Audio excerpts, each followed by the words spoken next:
Having a fit body and a fit mind go hand in hand, and as early as our 20s, physical changes start taking place in our brain, and it's in the late 30s and 40s that we start to notice a difference in our thinking. Dr. Alicia Farrell is a cognitive psychologist from Clearview Consulting and joins me now to tell us how we can boost our brain power. Welcome, Dr. Farrell. Thank you for having me. Is this a big problem? Are you hearing a lot of this from your patients? Well, certainly with the baby boomer generation now moving into their 50s and 60s, they're noticing changes in their cognition, and they're very concerned about where that's headed. Now, is this normal? Yeah, very normal. Very normal. Yeah. All right, changes so are normal. How does our brain change as we grow older? Yeah, so some of the things that you'll start to notice change are things like your ability to multitask. So maybe before you used to be able to do a couple of different tasks at the same time. As you get older, that becomes more difficult. In addition to that, your attention will change. So it's much more difficult for you to sustain your attention on something, on a task that you're doing.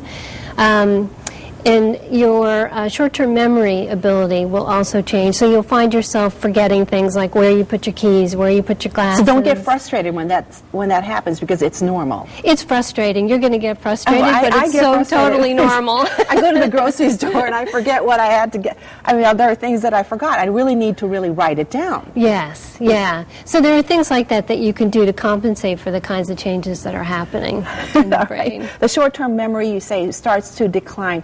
All right, when people start seeing that, though, they start thinking that perhaps this is the early signs for Alzheimer's, or dementia, I should say. Well, our culture in particular tends to support this concept of aging and the fact that we're all going to eventually have dementia or Alzheimer's, which is just simply not the case. So when you start to notice these normal changes, just realize that they're very expected based on your age. What wouldn't be normal is if you forgot what you use your glasses for.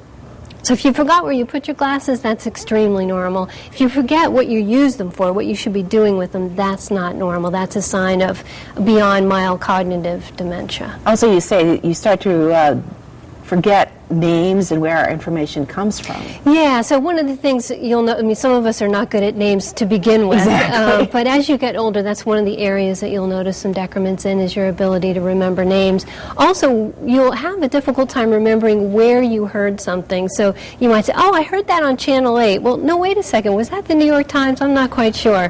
So your source monitoring will start to decline. Even when we're speaking, you say we have trouble finding our words. Well, and this is what a lot of people refer to as senior moments. So you'll be in a conversation and all of a sudden you'll jam up and you won't be able to remember a word, and you'll stop and you'll say, hold on a second, I'm having a senior moment.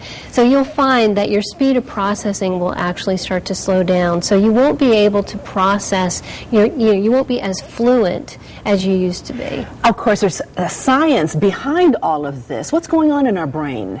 Okay, so what are some of the changes that are perfectly normal? One thing is that your brain cells begin to shrink as you age, and the neurotransmitters that actually, the chemicals in the brain that transmit information, decline. In addition to that,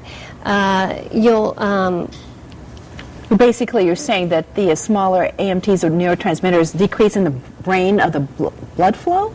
Yeah, and the blood flow to the brain decreases as well, up to 35–40% by the time you're age 70. So your brain is not getting as many oxygen and nutrients as it needs. So you say also that we really start seeing a difference in our thinking in our late 30s and early 40s. It can seems a little early to me there, Dr. Farrell. It can come as early as that. Most of us will really start to notice significant differences in our 50s. That's when we'll start to have these senior moments and we'll have difficulty multitasking. So it's really the time to start making that list, that to-do list every day. Yeah, yeah. You should really start those habits early so that when the changes occur, you've got them in place. All right. So what can be done to boost our brain? Okay, so what you want to do basically is build up your brain reserves. And you can do that. So you can do that. So I'll give you an analogy. When you're preparing for retirement, you want to save as much money as you possibly can, because that way you maximize the chances that you're not going to run out. Same is true with your brain. So going into your older years, you want to have a maximum amount of brain power, brain reserves. What that simply means is that you want to maintain your nerve cells. and you want to grow new nerve cells. So there are 4 things that you can do primarily. Okay. And the first is the most important. If you're going to do one thing, this is what you want to do, and that is exercise. The research is unequivocal that exercise actually helps you to regenerate old brain cells and to grow new brain cells. That's right. I just recently read a study how walking can really boost your memory. And it can be as simple as that. You don't have to be a triathlete. If you do 30 minutes of a brisk walk 3 times a week, you're going to have as much as a 65% less likelihood of getting Alzheimer's or another form of dementia. And it's such an easy way to exercise, and it's free. Absolutely. You should be really doing it every day. No question about it, yeah. All right, and the next tip you have is reduce stress. I noticed that when I am stressed out, I'm not quite as sharp. Yeah, so what happens when you get stressed is that your cortisol levels go up. Those are hormones in your body. And they serve a really productive purpose because in the short term they help you to stay focused, they make you alert, which are important things. But when you have chronic prolonged stress and those cortisol levels go up and they stay up, they actually build up in the brain and in an area particularly called the hippocampus, which is basically your consciousness, your central processing unit. And when they build up, they cause damage. They actually cause brain damage. So you want to control your stress. All right. You could also do that by exercising, so it kind of goes way back to exercise The exercise again. Actually clears the cortisol out of the brain. So all right. Absolutely. You say you can train your brain. Yeah. So here's the thing. What you want to do is wake your brain up in any way that you possibly can. There's no formula for this. All you want to do is you want to engage in new activities that you haven't done before, but you also want to continue to engage in previous activities in new and different ways. So you can do something as simple as going in a different door of the grocery, because all of a sudden everything starts to look different to you, and you'll notice that you have to think about what you're doing rather than it being habitual. I find that I have to talk to myself sometimes to make sure. Did you do that?